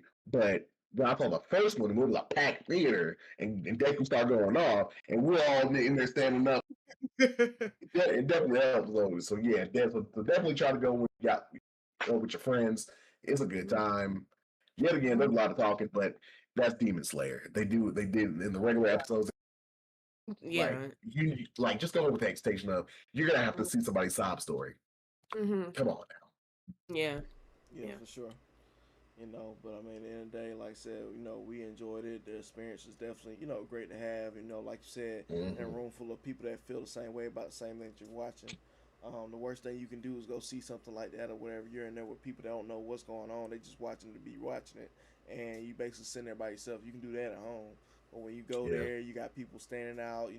Want to see it, dressing up and all that. Like you're with family essentially. So I think that's one of the best ways to see it or whatever have you. But so I mean, I enjoyed it as well. Can't wait for everything in between to build up or whatever have you. But yeah. So I'm like I said, I'm good with it as well. Yeah, for sure. Same. I think everybody should go see it, and I'm looking forward to everything. I'm looking forward to it. So we'll see how this all ends up. D20, did you have any last remarks with anything? K1? As always, well, yet again, thank y'all for having me. This has definitely been fun. Definitely gonna try to be back once part 2 comes out, and we're all gonna be with our grandkids, gray hair, our sciatica and canes. Right. That's why I said I ain't gonna make it, man. Stop. Hey. Hey, look, either that or World War III's gonna be going on while they. Who knows? But yeah, definitely like we've all said, go see.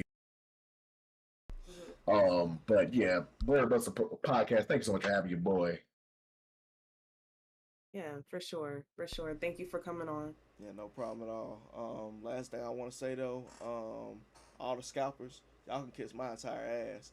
Everybody took the cups, the buckets, all that. Y'all can kiss my entire ass. It don't make no sense. Y'all done took them buckets and sword cups, and they selling online for $1,000 right now.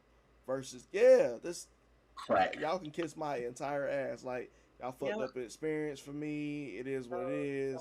I get y'all next time. We know what to do next time. We know the pre-order because Jesus Christ. I get a brick of cocaine for that shit. Yeah, and the piggyback off you K1. Listen, me and this dude went in full Demon Slayer attire, thinking we was gonna get our damn cups in the bucket. Y'all fucked up our experience. So again, kiss our ass, cause that made me mad. That pissed me off. And then funny thing is, somebody came in walking with the cup. I was like, wait a minute, no, they said they were sold out. Where you get the cup from? Where'd you get the cup from? Who sent you? I was like, no, But it is what it is, though. Hopefully, they come out with better stuff for the next movie. Because even in Tokyo and whatnot, I mean, the buckets they had were top tier. Like it was a whole bag bucket or whatever. And then on the side of it, you could go through the scenes on the side of it. I was like, God dang. Welcome to America, folks. Welcome to America. This is America. Right. But yeah, but I'd like I said, that's all we had. We hope y'all enjoyed. Down the line, we got more stuff coming. We know that Generation V just dropped, so that'll probably be the next one that y'all might see us review over. Yep. But outside of that, that'll probably be the last thing to end out for the year for us, as far as any reviews or whatever have you. Yeah. But yeah, but outside of that, I am your host K1, and this your co-host, Shalon. and this is your guest. D20. Alrighty, and with that being said, man, we're gonna holler at y'all later. Peace. And then real quickly.